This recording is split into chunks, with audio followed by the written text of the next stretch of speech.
मनीष कश्यप जैसे लोग तो सामने डाल रहे हैं वीडियो, वो कह रहे हैं हमारी गाड़ी खराब हो रही है। और आपने भी देखा होगा किस तरह से अचानक एक जबरदस्त गुस्सा 20% एथेनॉल के पेट्रोल में मिलाए जाने को लेकर जनता में दिख रहा है। सबसे पहले आपका जवाब सुन लेते हैं कि आपका जवाब क्या है इस पर। अभी पता चलेगा। जो 20% इथेनॉल की ये लोग बात कर रहे हैं, 20% एथेनॉल के वजह से गाड़ियों में क्या क्या प्रॉब्लम आ रहा है। एक तो 25 से 30% माइलेज कम हो रहा है, दूसरा उसका रबर पार्ट्स में प्रॉब्लम आ रहा है, तीसरा गाड़ी झटका ले रहा है इंजन के स्पार्क प्लग में, फ्यूल इंजेक्टर में, और फ्यूल सप्लाई चेन जो है पूरी तरीके से बाधित हो रहा है। बात तो सही है। चौथा, जो इथेनॉल है जिसके वजह से बताया जा रहा है कि इंपोर्ट ड्यूटी कम होगा, इंपोर्ट ड्यूटी कम हो रहा है, तो भाई हम इथेनॉल अमेरिका से क्यों मंगा रहे हैं? हमें नहीं मंगाना चाहिए इथेनॉल अमेरिका से। और जब 30% माइलेज कम हो जाएगा गाड़ियों का, या 20% माइलेज कम हो जाएगा गाड़ियों का, तो ऐसे भी हमें पेट्रोल ज्यादा मंगाना पड़ेगा। धोती खोल रहा है। और बाकायदा ARI ने माना कि भाई गाड़ियों का माइलेज कम हो रहा है, टोयोटा ने भी माना कि गाड़ियों का माइलेज कम हो रहा है, और बड़ी बड़ी ऑटो एक्सपोर्ट वाले लोग भी कह रहे हैं कि गाड़ियों का माइलेज कम हो रहा है। तो गाड़ी का जब माइलेज कम हो रहा है, गाड़ी को समस्याएं हो रही है, तो भाई इस चीज को अभी इंफ्रास्ट्रक्चर भारत का उतना मजबूत नहीं है कि E20 को झेल सके। अभी E10 चलने देना चाहिए था। डेटा कहां से दे रहे हैं कश्यप जी? आवाज आ रही है? बोल। हाँ। मनीष जी, ये कहां से आप डेटा दे रहे हैं? क्योंकि मैंने भी ARAI का ही डेटा अपने हाथ में रखा है। इनका लिखा जो एग्जैक्ट लाइन में मैं पढ़ रही हूं, it has also concluded that fuel consumptions of vehicles with E20 increased 2 to 6% compared to E10, यानी 2 से 6% का इजाफा फ्यूल में हो सकता है, वो भी कुछ गाड़ियों में। ऐसा ARAI की रिपोर्ट मेरे हाथ में है। आपके पास कोई और रिपोर्ट है तो दिखा दीजिए। आजा बेटा आजा। मेरे पास, मैंने गूगल पे सर्च मारा है और वो चीजें मैं दिखा रहा हूं।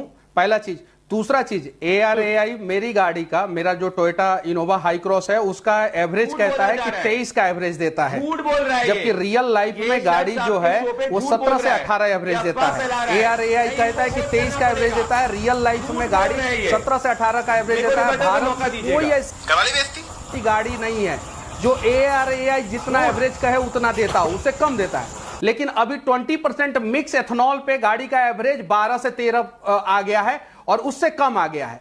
तो ARAI अगर कह रहा है कि 3 से 6% अगर डाउन हो रहा है, तो भाई इतना ही बता दिया जाए कि 3 से 6% क्यों डाउन हो रहा है, पहला चीज। दूसरा चीज ये बता दिया जाए 20% अगर मिक्स किया गया तो पेट्रोल का रेट कम क्यों नहीं किया गया?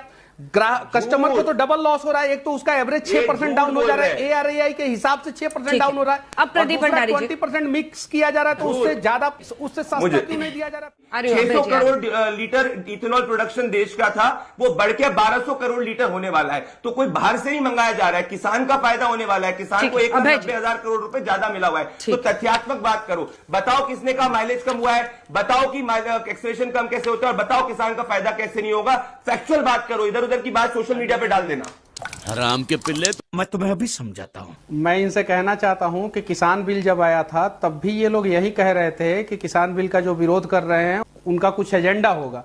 लेकिन किसान बिल जब इन लोगों ने वापस लिया तो बोला क्या कि मोदी जी का मास्टर स्ट्रोक, किसान बिल वापस ले लिया गया। मैं इनसे कहना चाहता हूं कि पहले अपने गिरेबान में झांक ले और उसके बाद से दूसरे पे उंगली उठाएं। ये एनवायरमेंट को इको फ्रेंडली और भी बहुत सारी चीजें ये बातें कह रहे हैं। जहां पे एथेनॉल का प्लांट लगाया जाता है वहां के लोगों की स्थिति क्या है पहले ये बता दे। मेरे मझवलिया में एक एथेनॉल का प्लांट लगा हुआ है, वहां पे लोग कितने परेशान हैं, ग्राउंड वाटर लेवल कितना प्रदूषित हो जा रहा है। और अभी एक सोशल मीडिया इन्फ्लुएंसर ने दिखाया भी, कहीं का एक एथेनॉल प्लांट था और वहां के लोग कितने परेशान हो रहे हैं। तो सबसे बड़ी बात है कि ये एथेनॉल तो इको फ्रेंडली है नहीं वर्तमान समय में, जो भारत का इंफ्रास्ट्रक्चर है उस हिसाब से अगर देखा जाए तो। दूसरा चीज, एथेनॉल से माइलेज डाउन हो रहा है, ये देश के लोग जवाब दे रहे हैं, अलग अलग जगहों पे सोशल मीडिया पे वीडियो डाल रहे हैं।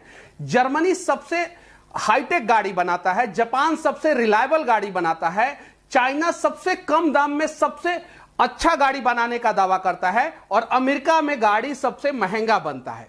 ये चारों देश में एथेनॉल कितना % पेट्रोल में मिलाया जाता है, जरा ये बता दे। इसका आंसर तो नहीं आता मुझे।